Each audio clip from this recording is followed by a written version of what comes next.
Hey, what's up, everybody? Welcome back to my channel. My name is Paul, the Canadian Snowman, here once again with the third Crusade. This is a part two.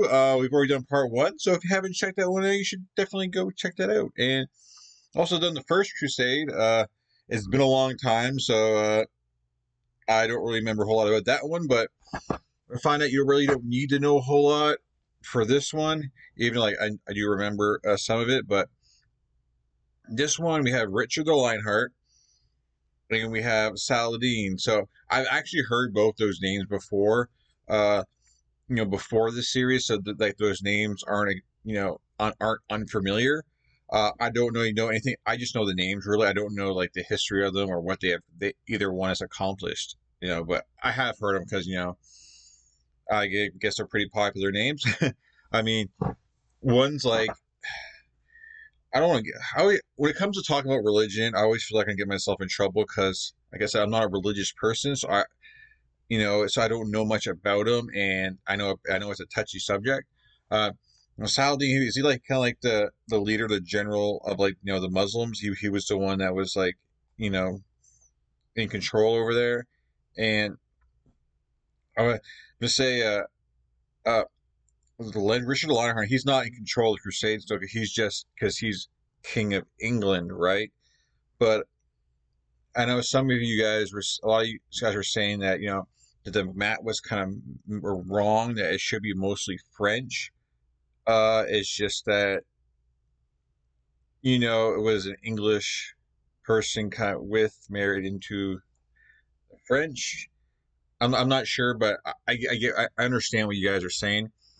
Uh, but anyways, because yeah, this is like a very I guess a very this is when like England I guess was very young, so it's not like Europe isn't, still has a lot of growing to do and a lot of changing to do. But anyways, we're not in Europe. We're in the Crusade, so that's a different subject. I'm down a different time, different place, different video. Uh, sorry. Okay, glad you guys can't see my arms because my arms are everywhere. But yes, I really appreciate. I'm glad you guys liked the first video, at least most of you. And yeah, we're on to part two, guys.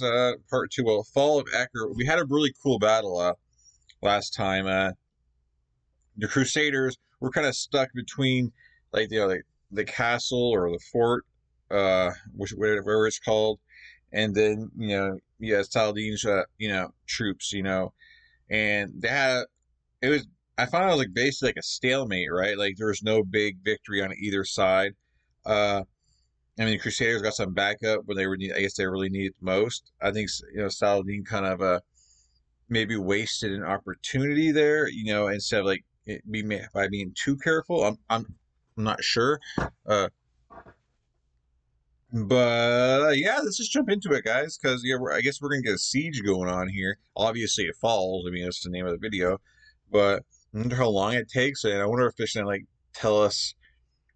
I don't know. I always find siege warfare very fascinating with the big towers. Kingdom of Heaven. Yeah, thank you for mentioning that in the comments. The movie I was talking about. Definitely a very good movie. I should definitely check that out if you're interested. You know, obviously you should be interested. If you're watching me watching this, you would like that. You would like that movie, so definitely check that out. But anyways, guys, please hit that like and subscribe below, guys. Do.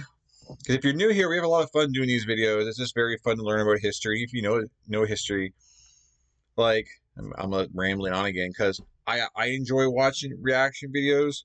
Like I don't watch reaction videos of the stuff I do because I know there's a lot better people out there, and it would make me feel really bad about myself if I was because watching somebody else watch the same videos I do, because then I don't know, that would make me feel bad because I know there's a lot better channels out there. But I like one of my favorite TV shows, and sometimes movie reactions. I love watching like what other people's opinion of something that I enjoy uh, is like. A favorite like the TV show Vikings. I've seen a bunch of reaction videos to the episodes on that because stuff I really enjoy. I want to see someone else's opinion, or it's fun to see someone else enjoy something that you enjoy. You know what I'm saying? I think you guys know what I'm saying because you're here with me. But yeah. So I'm just self-conscious about watching other people react to the same stuff I do. But anyways, we're gonna get to this. I'm sorry, guys. I'm sorry. You know me. If you've been here a while, you know I like to ramble on at first. There's no rush. There's no rush. You guys can always jump forward. All right, 3, 2, 1. The wheels of Crusade had once again been set into motion, and Western Europe was on the march against Saladin, whose victories in the decisive year of 1187 had reduced the Latin Crusader kingdoms to but a few isolated coastal enclaves. However, the Christians were not yet beaten, and it was clear that they still had dogged resistance in them. Acre would continue to be the centre of attention for years to come, and the arrival of the European kings would change the balance of power. Yeah. Here, Richard the Lionheart and Saladin would meet for the first time. Yeah. Speaking of Saladin, the sponsor of this video, March of Empires, allows you to conquer your enemies as desert sultans like Saladin, which lurks in the shadows and have to be stopped. Support our channel today by... After the... There's always, I find, like, issues, like, if you have, like, all these European leaders coming in, like, who decides who's in charge? Because if you have, like, leaders of different countries coming down, and they basically combine their forces, like, do they just, like, come to an agreement, like, who's in charge, or they just kind of share, the decision making? Because I find, like, Saladin definitely has an upper hand when it comes to quick decisions, because he doesn't have to go through somebody else first. Like, I've said this kind of thing in previous videos, but then again, like, if you have a bunch of good leaders together, it also helps, like, separate the duties, kind of thing. Or if you need to separate your army, you have a couple of good leaders, to rely on, instead of just one really great leader. But anyways, we're jumping into this, guys. It's good. Richard the Lionheart against Saladin. I wasn't really expecting this, but this is really good, cool to see them go at it here. But anyways. Large battle on October 4th. Saladin, who had been taken ill and was bound to his tent, discussed what action to take next with his council. Some of the Sultan's advisors advocated an aggressive approach. Well, obviously it's going to tell you now, but I forgot or didn't realize that Saladin was sick, so that's definitely a big thing, because the quickness of decision making won't be there, because I guess his generals, his council, will I guess take the reins here, but of course they're probably not going to be as good as Saladin, in the decision making. But it's kind of cool that they say him and his leaders have a discussion. I think that's always important to kind of point out that it's not just one person. I mean, these leaders do have a council that basically give them options, what the best way of doing things, Arguing that they should strike while the Crusaders were depleted and before fresh Latin reinforcements arrived.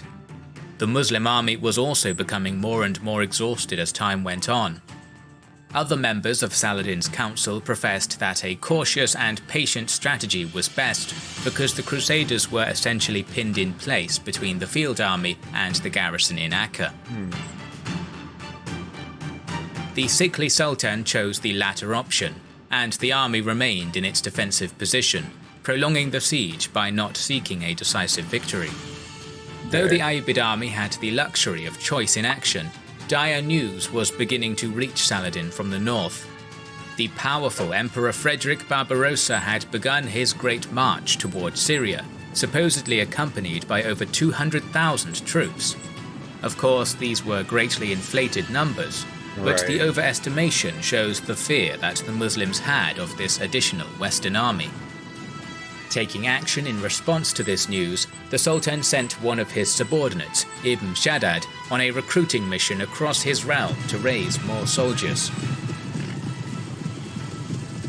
The last we saw of Barbarossa and his 15,000-strong army of German crusaders, they had crossed from Hellespont at Gallipoli, having reached an accommodation with the Byzantine Emperor.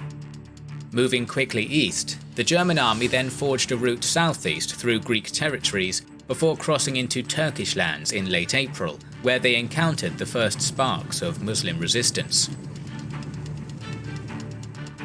Despite increasing supply shortages, like sparks of resistance, man, that'd be pretty terrifying. Just a group of guys going along, and this giant army is just marching towards you, man. That had to be pretty terrifying, man. I'd be running the other way. Like, look at them, man. Imagine watching that come at you, man. Like, geez, that'd be scary. Despite increasing supply shortages, Barbarossa brutally maintained discipline among his men, with Muslim sources even describing how he supposedly threatened to cut the throat of any crusader deemed to have disobeyed his orders. Wow. On May 14th, a major Seljuk cavalry attack was repelled by Barbarossa's army near Konya, and he subsequently took the Seljuk capital in Anatolia. Afterwards, the German force marched south towards the coast, advancing into the Christian lands of Cilician Armenia. Casualties had been significant, but it appeared as though the worst tribulations were over. However, an unforeseen catastrophe would occur on the 10th of June, 1190. Okay. Becoming impatient at the army's slow marching progress, Barbarossa attempted to ford the river Salif ahead of his large force. This proved to be a bad idea, as his horse lost its footing midstream and threw Frederick into the river. The shock of the freezing water and the fact that the armoured emperor was unable to swim contributed to the emperor's famous drowning. What? The mightiest ruler to ever take the cross was dead. His son, Frederick of Swabia, attempted to hold the German crusade together, but desertions, illness, and constant Ayyubid harassment reduced the imperial army dramatically as it carried on towards Acre. Wow. Wow. See, I didn't know any of this stuff, man. They acted like, oh, yeah, it's well known. I guess it is well known, just not to me. Wow. Oh, my God. Obviously, you're going to have desertions. Like, this guy seemed like he ruled with an iron fist. Like, hey, man, you don't listen to me, man. I'm getting your head chopped off. So as soon as that wasn't a thing, these guys, okay, this is our best chance to get out of here. And they took off. And and then of course another lot of it is, oh my God, our great leader's gone, man. I don't know if I believe in his son or whatnot, man. I don't want to, I don't know if we can do this without our leader, kind of thing. And so I can definitely see some people deserting. Also, yeah, I wanted to point out, because you guys said, when I was saying about discipline in that last battle in the previous video, because like I don't know, I forget that this isn't like the Roman times, like where all these people, there's just basically an army, and they train all that stuff. Basically, when the Crusades, they pretty much get a bunch of gather a bunch of troops together from different areas, and they don't have the same training. It's not as, you guys didn't have, I guess, didn't have the funds for it. It's so like the discipline and the training is not the same. Sorry, it's hard for me to explain what I'm thinking here, but I know what you guys mean now, so thank you. Anyways, let's just jump back to it. Back at the city itself, the double siege continued, with 100 of the inhabitants of Muslim-controlled Acre dying every day. Their tormentors, the besieging Crusader army, used the pause in major action, caused by the bad weather making nearby terrain unusable, to properly fortify their position. Protective ditches were dug on each side of the camp and filled with sharp pieces of wood and metal. In front of these trenches were placed earthen ramparts and even wooden palisades, the former of which slowed down and hindered Muslim cavalry, while the latter allowed Latin missile units to retaliate. The ditch between the Crusader camp and Acre also had the effect of encircling the coastal city, meaning that the garrison had no way of supplying the city when the naval blockade was also tight. Nice. In a further effort to impact the siege, the Crusaders diverted the River Belis's course away from Acre, depriving the city of a reliable water source. I always find it fascinating, this engineering stuff that people can do. Like, I could totally just watch a video on engineering, how they did it, and really, and stuff like that. That's how much of a nerd I am. All right. Anyways. course away from Acre, depriving the city of a reliable water source. As the camp's defences were now strengthened, the besiegers of Acre could safely bring artillery to bear behind the perimeter, where it could lob projectiles towards Acre whenever the Crusaders wanted. Saladin had dithered too long, and now there was no easy way of dislodging the Christians from their position. Yeah. Missed opportunities. The onset of winter in Acre and the consequent adverse conditions at sea meant that the Crusader ships blockading the city could not remain in position, leading them and Conrad of Montferrat to disperse. The latter wintered to the north in Tyre. However, the problems with winter travel across the Mediterranean also harmed Muslim prospects as well, since resupply vessels could not reliably arrive. The fact that the Acre garrison was now critically short of food gave the Crusaders an opportunity. Starving to death and desperate, the defenders actually began negotiation with the Crusaders to surrender the city in exchange. So I'm guessing they burned the bodies, right? That's how you probably can tell, if your siege is going well, by seeing the fumes from the city, because they had nowhere to put the bodies, nowhere to bury them. I mean, I guess if you're on the sea there, you can just tie rocks to them and throw them in the water, but I think it'd probably be easier to bury. I mean, to burn them, right? But, man, that gotta be suck, man. Being in a castle with no food, like water's running out, and then disease everywhere, and I don't know, man, that would be scary. The defenders actually began negotiation with the Crusaders to surrender the city in exchange for their own lives. Remarkably, this was rejected by the Crusader leaders, who wished to gloriously take the city. The Christians would not get another chance like this, because Ayyubid reinforcements arrived by the end of 1180. See, that stuff annoys me, like, take the opportunity, take the city, because you're not even at Jerusalem yet, and you need every man you can muster, so take this, because it's almost you have stepping stones to get to Jerusalem. You got to take this one, and so one at a time. Like, take it while you can, if it doesn't cost you any men.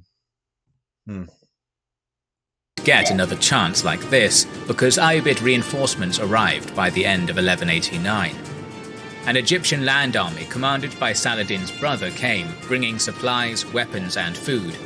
Soon after, a 50-galley-strong fleet from Alexandria approached the harbour and swept away the remaining Christian ships.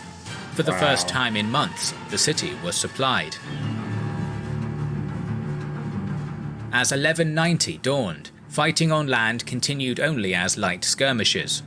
However, the naval front was about to present a massive problem for Saladin's garrison in the city. On the 25th of March 1190, when the weather had improved, Conrad of Montferrat once again sailed south with a crack fleet of 50 vessels from Tyre, where he had wintered.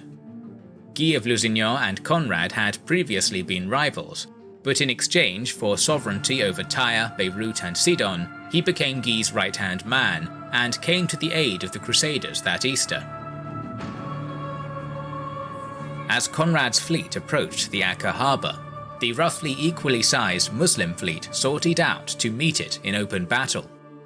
Both sides at first maneuvered into horizontal lines, but the Crusader navy then bent its own formation into a V-shaped wedge with the flanks in front.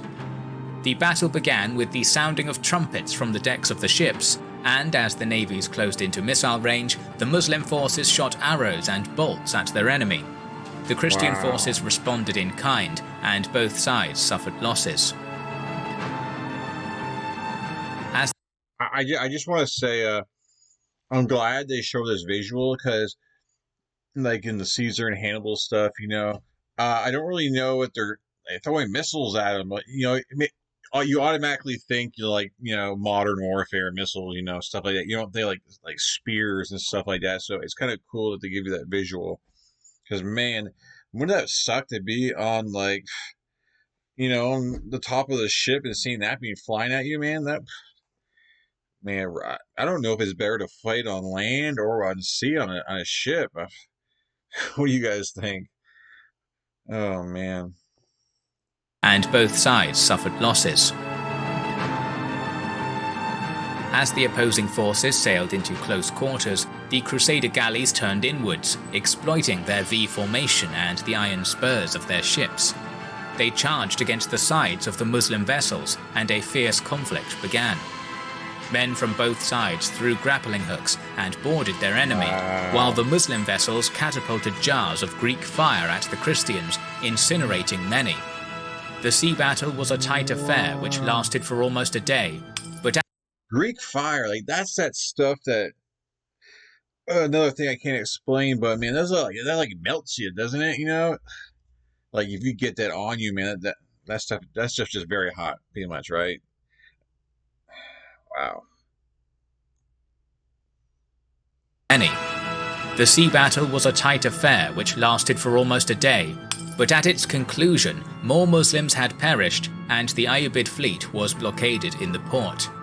Acre was once again cut off from supply, and by late spring, the strangled city's supplies were exhausted and they had to resort to eating their own beasts.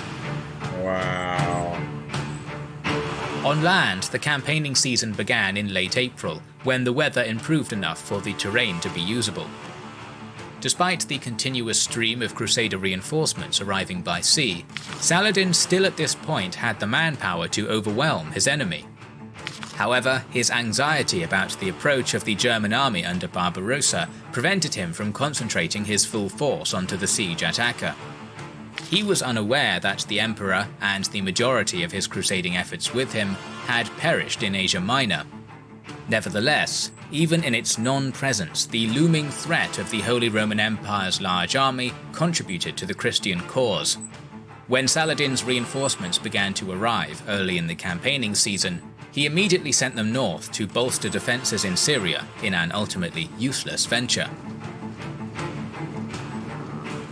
Restarting the regular engagements on land, the Crusader army slowly and arduously attempted to fill in the dry moat which surrounded Acre's land walls with rubble, whilst under the cover of artillery fire.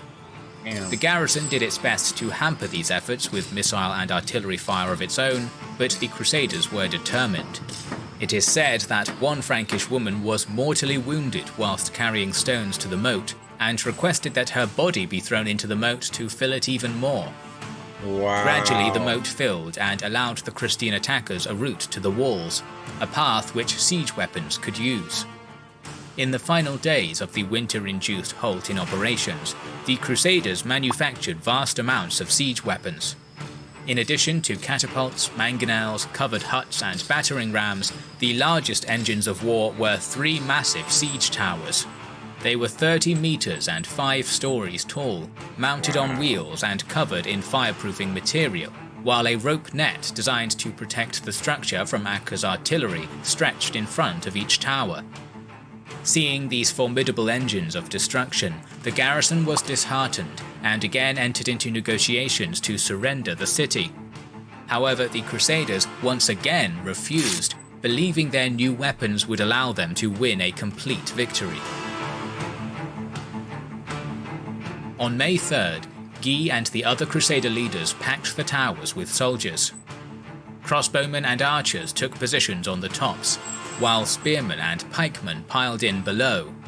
The towers slowly began inching towards the city, terrifying the Muslim defenders and breaking their spirit to resist.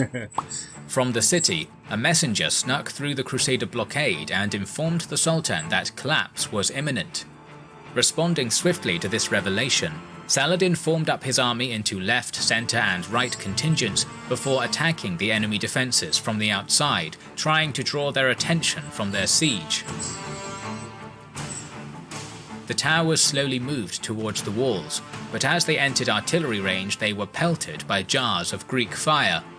This proved ineffective and did not halt their advance on account of the fireproof material with which they were made. Wow. It seemed as though the city was lost, but a young metalworker and specialist in combustibles from Damascus named Ali approached Saladin, claiming that he had concocted a variant of Greek fire which would succeed.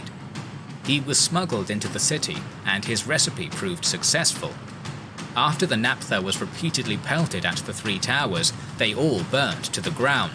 Only a few souls escaped the inferno. Shortly after the destruction of the Crusaders' siege towers, likely around the 13th of May, Saladin... Crusaders are just aggravating me right now because that's the second time they took the castle, but they said no, we want total victory. You know, like that is victory. Just take it while you can get it. Now you're just losing men. Frustrating. Anyways, so both sides are kind of frustrating me, and then you have like Saladin. I'm like, man, get him while you can. You know, go ahead and get him because there's that. Obviously, he doesn't know this, so you know that the northern army, you know, Barbarossa army. He's worried about them coming while he's attacking. He does not want to be stuck in that position. You know, but you know, this battle could have been over both ways. You know, Saladin would just, you know, he has them outnumbered, just bam, get done over with, and you know, crush the Crusaders. And then the Crusaders could have had it done over with by accepting the treaty or whatever. You know, that's not really a treaty, but you know, just surrender. You know, of the castle. So you know, I feel like both sides. I don't know. You know, this kind of stuff. I just feel like both sides kind of missed out on opportunities. You know. Destruction of the Crusaders' siege towers, likely around the 13th of May, Saladin attacked to put more pressure on the Crusaders. The garrison also occasionally sallied forth, but lack of coordination between the forces inside and outside Acre made any successful assault impossible. Despite these Muslim failures, the Christians had suffered a devastating defeat, and due to the blockade of their own forces by Saladin, were increasingly frustrated and desperate themselves. Should took them in. Sure. Fortunately for the Acre garrison, an Ayyubid fleet managed to run the Christian blockade and resupply the garrison. Simmering resentment and anger in the Crusader camp eventually prompted a 10,000-strong contingent of footmen to attack Saladin on the 25th of July. Initially, the Crusader assault took the Muslims by surprise, but the lack of cavalry support was to prove crucial. The Ayyubid cavalry on their right wing feigned a retreat after being pushed back, which led to the Crusaders again looting the Muslim camp. Once again, they were counterattacked and routed. The Christian infantry fled, thousands were cut down, and their corpses were thrown into the river. In November 1190, Saladin disbanded his army for the winter, remaining with a small force to watch over Acre as the sea once again became rough and the rains became heavy. As winter progressed, the garrison in Acre, their Christian besiegers, and Saladin's army were all short of supplies, food, and weapons. Damn. They resorted to eating anything they could, and cannibalism was even reported, in addition to outbreaks of diseases such as scurvy and trench mouth. Thousands died during this famine, but the Crusaders doggedly and tenaciously held on. The Muslim situation also deteriorated further when ships sent from Egypt to resupply Acre were dashed upon the rocks and sunk by the treacherous winter seas. Food, weapons, and money that could have sustained the city for months were lost. By April of 1191, Saladin's prospects and those of the city he wished to relieve seemed almost hopeless. With the gateway to the Holy Land still open, Islam would soon have to face the full strength of Latin Christendom's crusading wrath. This was first shown when French King Philippe Augustus arrived on April 20th with 6 ships filled with his nobles. He began the construction of 7 immense stone throwers, which on the 30th of May were ready, and began a blistering bombardment campaign against the city, which devastated its walls. Meanwhile, Richard the Lionheart had captured Byzantine Cyprus by the 1st of June, thus securing money and resources. Here he received an emissary from Guy of Lusignan, who was his vassal via his French holding. I forgot Lionheart, man. I was like, where's this guy at? I mean, I thought this was going to be Lionheart versus Saladin. Okay, here he is. better late than never, buddy. Guy was asking for his liege lord's assistance against Conrad of Montferrat and the Muslims at Acre. Richard quickly sailed to the Levant, first going to Tyre, where the garrison refused him entry, then south to Acre with his 25-ship-strong advanced guard. Upon reaching the city, he was greeted by Philip Augustus and then set up his camp to the north of the city, but was almost immediately struck by illness and was confined to his tent. Damn. Nevertheless, he quickly leapt into action and secretly initiated negotiations with Saladin, having learned the benefits of marrying warfare and diplomacy in Europe. After having been refused a personal meeting, Richard sent a North African prisoner to the Sultan as a sign of goodwill, then requested fruit and ice in return, testing the hospitality of his Muslim adversary. However, Philip Augustus also engaged in separate negotiations with the Acre garrison, showing the division which existed within the Latin Crusader ranks. Guy of Lusignan was a vassal of Richard the Lionheart and supported him, while Philip Augustus aided his relative, Conrad of Montferrat. This culminated in the accusation of treason levelled against Conrad by Geoffrey of Lusignan, after which Conrad fled back to Tyre, which sidelined the tensions for now. 25,000 Crusaders were now deployed around Acre, implementing a unified strategy of assault-based siege. Teams of sappers and increasingly massive use of advanced and new stone-throwing catapults brought by the French and English kings were used to hammer Acre's walls continuously with giant, accurately loosed stones. Damn. By late June, this assault was beginning to critically undermine the walls, which were apparently tottering. Meanwhile, in the city, troop shortages meant that the defenders could not rotate their tired soldiers away from the front line. Throughout spring and early summer, Saladin did what he could by attacking the Latin trenches, but they were now far too heavily fortified to be displaced. By the beginning of July, it was clear to all that Acre was finished and on the verge of collapse. At this sight, Saladin apparently burst into tears in dejection and grief. Wow. On July 2nd, the Crusaders changed their strategy from battering the Acre fortifications to exploiting the breaches. After only the first day of these all-out attacks to seize the city by assault, Saladin's governor sent a message stating he would surrender unless he was relieved. Both French sappers and English catapults managed to make significant breaches in the walls, while the Crusaders increasingly swarmed through. First in the breach in the French section was Aubray Clément, Marshal of France and a prominent knight, who proclaimed that he would either die or enter Acre triumphantly that day. After the attack was repelled, he was killed. To the north, Richard, still unable to walk due to illness, was carried on a regal stretcher near the front lines, from where he picked off Muslim troops on the walls using his crossbow. He was hurt, but his troops carried him to the front lines on a stretcher. Wow, that's dedication right there, man. It's like, dude, just chill in a tent, man. Send your one of your subordinates to do that, man. But I understand just because of, previous, we've done a lot of, history, a lot of war videos here. There's a big difference in morale when you have your leader on the front lines rooting you on. It's definitely a big difference. So I really understand why he would want to do that. Finally, on July 12, 1191, after an almost 2-year-long siege, a deal was reached to secure the surrender of Acre. The city and all its contents would be surrendered, but the lives of Muslims who emerged would be spared. The True Cross would be returned, payment of 200,000 gold dinars would be made, and 1,500 prisoners would be returned.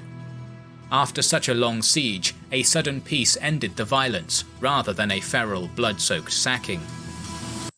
Okay, but didn't they want to do that at the beginning? They already wanted to surrender the city 2 or 3 times, and so they let them, the people inside live. That's what they wanted before, right? So I guess I guess the terms were different. I guess they weren't going to get the money, or I guess they're getting more back than they would have on the previous surrenders. Because I was saying, if you're getting the same back now, it doesn't seem to make much sense why you didn't do it before. I don't know. Eventually, a calm descended, and the city gates were thrown open as the garrison marched out to submit. At this, the Crusaders were stunned at the admirable and courageous manner of their surrendering opponents, unaltered by adversity. As the siege ended, the Crusaders too had shown enormous resilience and tenacity, facing bitter cold, blistering heat, hunger, disease, and constant battle. Tens of thousands had perished, including 6 archbishops, 12 bishops, 40 counts, and 500 nobles. It had all been worth it. The Crusaders now had a beachhead in the Holy Land and, more importantly, had seized Saladin's prized 70-strong Egyptian fleet, which had been moored in Acre's inner harbour. As the crusade continued into mid-1191, the Christians would enjoy unquestioned superiority at sea. Once again, thanks to March of Empires and Gameloft for... I think that's it for this. Yeah, that's it. So basically, Crusaders, they're unmatched at sea. They have control of the sea, which is huge. And of course, now they have a point where they can kind of, if they wanted to bring in more troops and whatnot, you have a port there where they can just, bring everybody in. They don't have to go by, land or, which I don't really understand why they would begin with. Like, maybe they didn't have the ships, why Barbarossa would do that. But, I guess, just to take a different route there, But, oh, wow. Like, definitely, I guess I don't know siege warfare. I don't know, I guess, maybe, it's like they wanted to win, the Crusaders wanted to win by brute force. They didn't want to get handed a victory. I'm guessing they just wanted to win by brute force, and I guess make them know, we're not messing around. I'm assuming that was kind of like the thing. But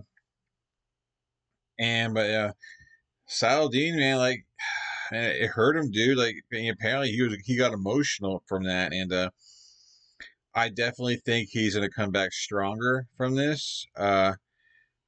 Richard the Lionheart, he's not the only one in charge there, so he's got to share like leadership with the French, and according to that, it seemed like they were quite on the same page. So I wonder if that's going to be an issue in the future. Not having different strategies and all. I'm not sure, but yeah, definitely like very interesting with the siege tactics, how they built that around there and throwing rocks, and then you had the the towers going, and then they had a Greek fire, is that what it's called? They had a new way of a new fire that actually counteract those things where they did burn, like so that was really interesting to see that, and so wow, man, just think about all those like troops there, man. They're there for months and months and months through, starving and disease, and it's not like they can just leave. Like, if you're starving and sick, you can't just walk out and catch a cab to go back home, 'cause you're walking. So there's nowhere to go. You have to stay there even if you wanted to leave, So, man, because not just, the soldiers got taken, got disease. I mean, the nobles and bishops, I mean, it affects everybody. It makes you realize that even if you're like a very important person back then, life still sucked because you're still, those conditions, you're not saved by those conditions. I mean, you're better off probably than the average soldier, definitely, but it still means like just life back then as a soldier, it's just hard times, But I mean, it's hard times as a soldier these days, but you know what I'm saying. Excuse me. But anyways, guys, please hit that like and subscribe button. I hope you enjoyed this video. Definitely a lot of fun, and definitely it's I actually like jumping different time periods, between series, because it just changed everything up. So it's kind of cool. I have to remind myself, because we spent so much time with Caesar and Hannibal at that one time period, that I gotta remind myself, hey, this is like over 1,000 years later. But anyways, guys, like, comment, subscribe, share, all that fun stuff. Hope to catch you tomorrow in future videos. Always a blast, always a blast.